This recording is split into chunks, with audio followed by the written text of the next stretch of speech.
Goats are different from all other feral species because big bucks can be made out of mustering them from the wild.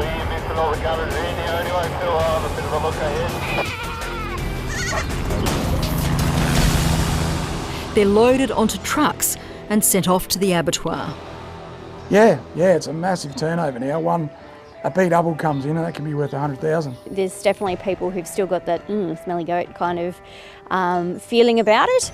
In the end, a lot of the goat producers I talk to are saying, that's the smell of money. God, what a blessing.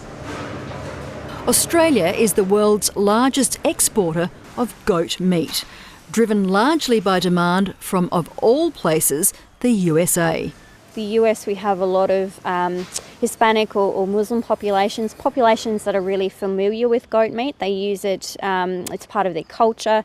It's got no religious issues attached with it, so it's a really accessible meat. Most of what leaves our shores hasn't been farmed. It's feral, not that it's marketed that way. No, we don't use the F word if we can help it. Generally, the industry had rebranded a lot of the export product to the US as rangeland. Goats have been in this country since first white settlement, brought here for meat and milk. Without fencing, they took to the vast inland ranges like it was their own and adapted well to the harsher regions. In recent times, predation by wild dogs has curbed the numbers in Western Australia. Drought and diligent mustering has also put a big dent in the New South Wales population, where fewer than 2 million head were counted in recent aerial surveys, the lowest in decades. And while many would say that's a good thing, there's a fascinating friction between the money-making capacity of these hardy ferals and the damage they cause to the landscape. The silver-eye broombush here, that was plentiful right across these hill ranges here due to large numbers of goats that were here. This is the only plant that I've managed to find. In the semi-arid woodland of Victoria's Murray Sunset National Park, goats have never been welcome. A lot of these goats out here are getting up to, 60, 80 kilo animals. They're quite large goats. You only need one of those animals jumping up and down on a lot of our smaller shrubs out here and they just do untold damage. They trample the nesting mounds of malleefowls and eat plants that would feed and shelter native animals.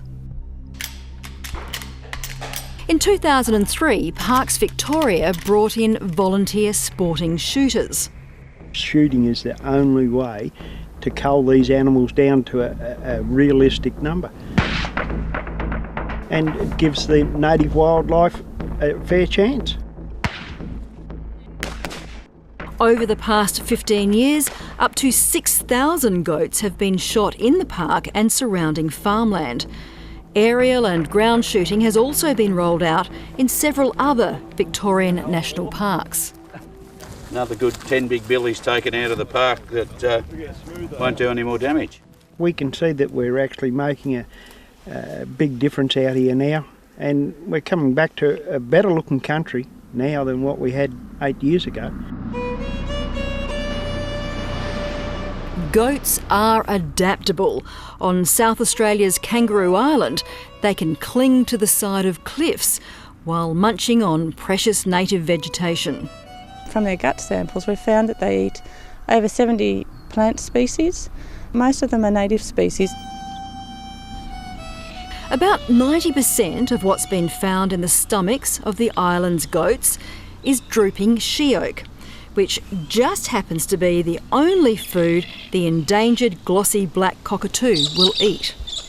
If we don't do anything about the goats, you know what, it's just one more thing that the glossies have to deal with, which is less food, basically. In 2005, Kangaroo Island decided to get rid of goats. It's probably one of the largest goat eradication attempts in the world in terms of area. They shipped so-called Judas goats from the mainland, attaching technology which would turn them into traitors. So So that's definitely her down the bottom of Castle Gully. The radio-collared goats teamed up with wild herds on the island, making it easier for sharpshooters to pick off many animals at a time. When we go out and use our Judas goats, the last hunt we removed 40 animals and we only sighted 4 animals without Judas goats. So if we were to hunt without these guys, our effort would be so much more greater. 4.6, 60 centimetres out. 40 The effort paid off. In 2018, Kangaroo Island became the largest island in the world to have successfully eradicated feral goats. Before the goats were eradicated, we took photos in areas that we thought were highly impacted by the goats. The vegetation in those areas has just come back dramatically. It's just amazing. While goats are undeniably destructive, shooting and leaving them to rot is seen by many as a wasted opportunity. So, for 30 years or more, they've been seen in a new light. In the 1990s, some farmers even started interbreeding the ferals with South African Boer goats to improve the size and eating quality. Crossbreeding, you've got this feral animal, which is a very fertile animal, very hardy, a good mothering ability. It's there, and by crossbreeding the Boer onto that, you'll add a better carcass. Others blended the ferals with woolly Angora goats, providing both meat and mohair fleece. This is a young goat, and that's good quality mohair. Can you see the lustre in that? To get started in the new glamour industry, Western Australian farmers have had to go into this remote northern station country and muster wild goats. The mohair industry goes back to the 1970s. At its peak in 1987, we produced 1 million kilograms. But the fibre fell out of favour and the market shrunk. Mohair traditionally has struggled with this ability of wearing against the skin. Now, with a wider gene pool of animals and better fibre technology, the industry is experiencing a reboot, and the ferals still play a part. I think in Australia we've got the perfect opportunity. We've got the country, we've got the climate. All we need is more stock. But mohair is not the main game for most who get into goats. Increasingly, they're being brought in from the wild and fenced like any other livestock animal, and fed until they get to the ideal market weight of around 25 kilograms.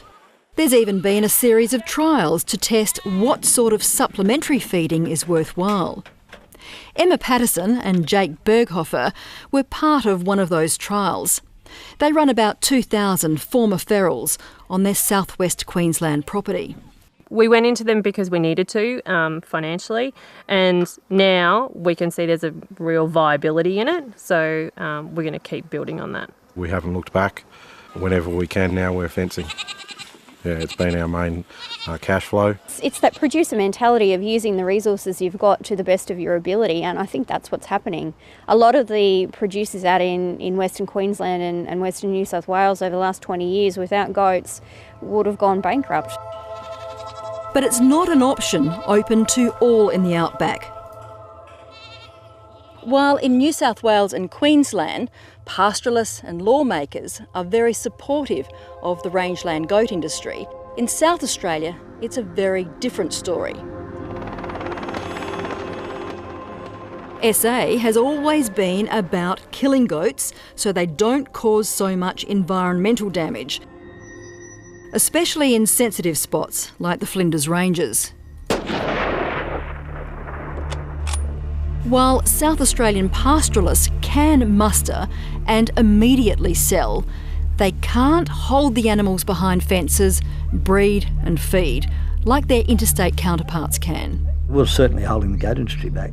You know, if we're going to build our numbers, we need, like a state like South Australia on board would be very helpful. And therein lies the conundrum. When pests turn a profit because they're tasty to eat, are they still considered feral?